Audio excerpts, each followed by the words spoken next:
ಯಾರ ಪರವೂ ಅಲ್ಲ, ಯಾರ ವಿರುದ್ಧವೂ ಅಲ್ಲ. ಸಾಯಂಕಾಲ ಎಕ್ಸ್ಪ್ರೆಸ್, ಇದು ಜನಪರ. ಅವರ ಶಿಕಾರ್ಪುರ ಅಟ್ಟೆ ತಲೆ ಕಟ್ಸ್ಕೊಂಡ್ರೆ ಸಾಕು. ಶಿಕಾರ್ಪುರ ಅಳಗಾಡ್ಲಕತ್ತೈತಿ. ಎಲ್ಲಿ ಮೈಸೂರಿಗೆ ನಿಂದಿರ್ಬೇಕು, ಅಲ್ಲಿ ಯಾವುದದು ವರ್ಣಕ್ಕೆ ನಿಂದಿರ್ಬೇಕು, ತುಮಕೂರು ನಗರಕ್ಕೆ ನಿಂದಿರ್ಬೇಕು, ರಾಜಾಜಿನಗರ ಅದೇ ಗಿರೇಕೆ ಅಡ್ಡಾಡ್ಲಕತ್ತೈತಿ. ಇನ್ನು ಇಲ್ಲವ್ರು ಬಿಜಾಪುರನವ್ರು ಬಾಗಲಕೋಟ್ನಾಗ ತಲೆ ಕಟ್ಸ್ಕೊಬೇಡ್ರಿ, ಬಾಗಲಕೋಟ್ನವ್ರು ಬಿಳಿಗ್ಯಾಗ ತಲೆ ಕಟ್ಸ್ಕೊಬೇಡ್ರಿ ಅಂದ್ರೆ ಮೊದಲ ಶಿಕಾರಿಪುರ ಗಟ್ಟಿ ಐತಿಲ್ಲಿ ನೋಡ್ಕೊಂಡು ಅಲ್ಲಿಂದ ಉಳ್ಕಿದವ್ರಿಗೆ ಸಲಹೆ ಮಾರ್ಗದರ್ಶನ ಹೇಳ್ಬೇಕಾದ್ರೆ ಮೊದಲು ತನ್ನ ಜಾಗ ಕುರ್ಚಿ ಗಟ್ಟಿರ್ಬೇಕಲ್ಲ. ಪಾಪ ಹತಾಶೆ ಆಗ್ಯವ್ರು ಏನಾರು ಮಾಡಿ ಯಾರೂ ರೆಸ್ಪೆಕ್ಟ್ ಸಿಗಲಾಗೈತೆ ಅದು. ಮತ್ತು ವಿಧಾನಸಭೆಯಲ್ಲಿ ಏನೂ ಆ್ಯಕ್ಟಿವಿಟೀಸ್ ಇಲ್ಲ, ನಾನು ನೋಡೋದಿಲ್ಲ, ಏನೂ ಮಾತಾಡಲೇ ಇಲ್ಲ.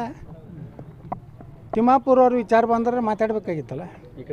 ಭ್ರಷ್ಟಾಚಾರದ್ದು ವಿಷಯಗಳನ್ನು ವಿಧಾನಸಭೆಯಲ್ಲಿ ಇವತ್ತು ಆರ್ ಅಶೋಕ್ ಮಾತಾಡಿದ್ರು, ಸುನೀಲ್ ಕುಮಾರ್ ಮಾತಾಡಿದ್ರು. ಇಡೀ ರಾಜ್ಯದ ಬಿ ಜೆ ಪಿ ಕಾರ್ಯಕರ್ತರ ಅಪೇಕ್ಷೆ ಇರ್ತೈತೆ, ರಾಜ್ಯ ಅಧ್ಯಕ್ಷನೂ ಮಾತಾಡಬೇಕು, ಕಠೋರವಾಗಿ ಮಾತಾಡಬೇಕು. ನಾವು ಹೆಂಗೆ ಮಾತಾಡ್ತೀವಿ ವಿಧಾನಸಭೆ ಒಳಗೆ? ಸಿದ್ದರಾಮಯ್ಯನವ್ರಿಗೆ ಅಟ್ಯಾಕ್ ಮಾಡ್ತೀವಿ, ಡಿ ಕೆ ಶಿವಕುಮಾರ್ಗೆ ಅಟ್ಯಾಕ್ ಮಾಡ್ತೀವಿ. ಇವ್ರು ಮಾಡಲೇ ಇಲ್ಲ. ನಾನು ನೋಡ್ಲಕತ್ತೀನಿ, ಮೊನ್ನೆ ವಿಧಾನಸಭೆದ ಒಳಗೆ ಕುಂಡಿರಲಿಲ್ಲ. ಅದಕ್ಕೆ ಸಂಪೂರ್ಣವಾಗಿ ಏನು ಜವಾಬ್ದಾರಿಯಿಂದ ವಿಫಲ ಆಗ್ಯಾರ. ಸುಮ್ಮನೆ ಬಿಟ್ಟು ಮನ್ಯಾಗ ಕುಂತ್ರು ಒಳ್ಳೆಯದು. ಈಗ ನೋಡಿ, ಈಗ ಡಿ ಕೆ ಶಿವಕುಮಾರ್ಗೆ ಅದು ಕೊನೆಯ ಅವಕಾಶ. ಇನ್ನು ಮುಂದೆ ಕರ್ನಾಟಕದ ಕಾಂಗ್ರೆಸ್ಸೇ ಬರೋದಿಲ್ಲ, ಸಾಕಾಗೈತಿ. ಯಾವಾಗಾರ ಇಲೆಕ್ಷನ್ ಬರ್ತದೆ, ಜನ ಅಲ್ಲಕತ್ತಾರ. ಆ ಟೈಮ್ನಾಗ ಇವರು ಏನಾರ ಮಾಡಿ ನಾನೇ ಈಗ ಆಗಬೇಕು, ಆಗ್ಲಿಕ್ಕಂದ್ರೆ ಮುಂದೆ ಎಂದು ಭವಿಷ್ಯ ಅಂತ ಪಾಪ ಡಿ ಕೆ ಶಿವಕುಮಾರ್ ಓಡಾಡ್ತಾ ಇದ್ದಾರೆ. ಆ ಸಿದ್ದರಾಮಯ್ಯನ ಅವರು ಬಿಡೋದು ಅಷ್ಟೇನು ಈಜಿ ಇಲ್ಲ. ಸಿದ್ದರಾಮಯ್ಯನೂ ಭಾಳ ಗಟ್ಟಿದ್ದಾರೆ. ಸಿದ್ದರಾಮಯ್ಯಂದ ಸಾಕಷ್ಟು ಶಾಸಕರಿದ್ದಾರೆ.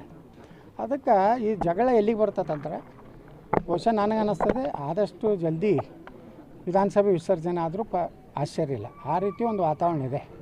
ಅವರಿಗೆ ಡೂ ಆರ್ ಡೈ ಇದೆ. ಯಾರಿಗೆ? D K Shivakumar. ಸಿದ್ದರಾಮಯ್ಯ ಅವ್ರಿಗೆ ಏನೈತೆ, ಇನ್ನು ಮುಂದೆ ಅಂದು ಮುಖ್ಯಮಂತ್ರಿ ಅಂತೂ ನಾ ಆಗೋದಿಲ್ಲ, ಹೆಂಗಾದ್ರೂ ಮನೆಗೆ ಹೋಗ್ತೀನಿ, ನನ್ನ ಮಗ ಅಂತೂ ಅಷ್ಟು ಯೋಗ್ಯ ಇಲ್ಲ.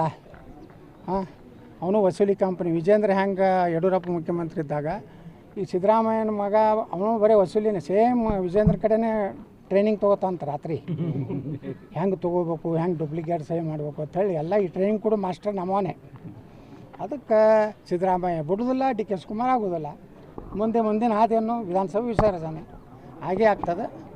ಮತ್ತು ಒಳ್ಳೆಯ ಸರ್ಕಾರ ಬರ್ತದೆ. ಈಗೇನು ಇಂಥವೆಲ್ಲ ನಡೆದವ ಅಲ್ಲಿ ರಾಜ್ಯದಾಗ ಭೂ ಕಬಳಿಕೆ, ಹಿಂದೂ ದೇವಸ್ಥಾನಗಳಿಗೆ ಕಲ್ಲು ನಿನ್ನೆ ಒಂದು ಮೂರ್ತಿ ಭಗ್ನ ಮಾಡ್ಯಾರ. ಇವಕ್ಕೆಲ್ಲಕ್ಕೂ ಶಾಶ್ವತ ಪರಿಹಾರ ಅಂದ್ರೆ ನಮ್ಮ JCB ಒಂದೇ. ಮುಂದೆ 22 ಗೌಡ ಸರ್ಕಾರ ಯಾರು ಸರ್ಕಾರ ನೋಡೋಂತ BJP ಸರ್ಕಾರ ಬರ್ತಿತ್ತು, ಯತ್ನಾಳ್ ಗೌಡನ ಸರ್ಕಾರ ಬರ್ತಿತ್ತು, JCB ಸರ್ಕಾರ ಬರ್ತದೆ. ಒಟ್ಟು ಅಂತ ನಮ್ಮದು ಗಟ್ಟಿ ಐತಿ. ಕರ್ನಾಟಕ ಮುಖ್ಯಮಂತ್ರಿ ಆಗೋದು ಗಟ್ಟಿ ಐತಿ. ನಿಮ್ಮೆಲ್ಲ TV ಚಾನಲ್ದವ್ರ ಮುಂದೆ ಪ್ರಮಾಣ ಸ್ವೀಕಾರ ಮಾಡೋದು ಗಟ್ಟಿ ಐತಿ. ಏನು ಪಾರ್ಟಿ ಆಂತರಿಕ ಏನೈತಿ ಗೊತ್ತಿಲ್ಲ. ನವಂಬರ್ನಾಗ ಬದಲಾಗ್ತಾರೋ ಏನು, ಸೂರ್ಯಚಂದ್ರ ಅವ್ರಿಗೆ ಅವರೇ ಇರ್ತಾರೋ ನಮ್ಗೆ ಗೊತ್ತಿಲ್ಲ. ಹೆಚ್ಚಿನ ಮಾಹಿತಿ ಏನಾದ್ರು ಏನಿಲ್ಲ ನೋಡ್ರಿ, ಅದು ಎಲ್ಲರಿಗೂ ಗುರ್ತಾಗ್ಬಿಟ್ಟೈತಿ. ನೀವು ವಿಧಾನಸಭೆದಾಗೆ ಮಾತಾಡಲಿಲ್ಲ ಅಂದ್ರೆ ರಾಜ್ಯಪಾಲರ ಜಿ ರಾಮ್ಜಿ ಬಗ್ಗೆ ಅಲ್ಲಿ ಏನೂ ಮಾತಾಡಲೇ ಇಲ್ಲ. ನೀವು ಆ ರೆಕಾರ್ಡ್ ತರಿಸಿ ನೋಡ್ರಿ. ನೀವು ಒಬ್ಬ ರಾಜ್ಯಾಧ್ಯಕ್ಷಾಗಿ ಜಿ ರಾಮ್ಜಿಯನ್ನು ಸಮರ್ಥನೆ ಮಾಡ್ಕೋಬೇಕು. ನಾ ಮಾಡಿಕೊಂಡೆ. ನಾನೇನು BJPನ ಹೊರಗೆ ಹಾಕೊಂಡು ನಾನು ಮೋದಿಯವ್ರಿಗೆ ಧನ್ಯವಾದ ಹೇಳಿದೆ. ಅದರಲ್ಲಿರುವಂಥ ಒಳ್ಳೆಯ ಅಂಶಗಳನ್ನು ಹೇಳಿದೆ. ಅದನ್ನು ಹೇಳೇ ಇಲ್ಲ. ಮೋದಿಯವ್ರು ಹಂಗೆ ಮಾಡ್ಯಾರ, ಹಿಂಗೆ ಮಾಡ್ಯಾರ, ಅದು ಎಲ್ಲರಿಗೂ ಗುರ್ತೈತಿ ಮೋದಿಯವ್ರು ಏನು ಮಾಡ್ಯಾರ ದೇಶಕ್ಕೂ.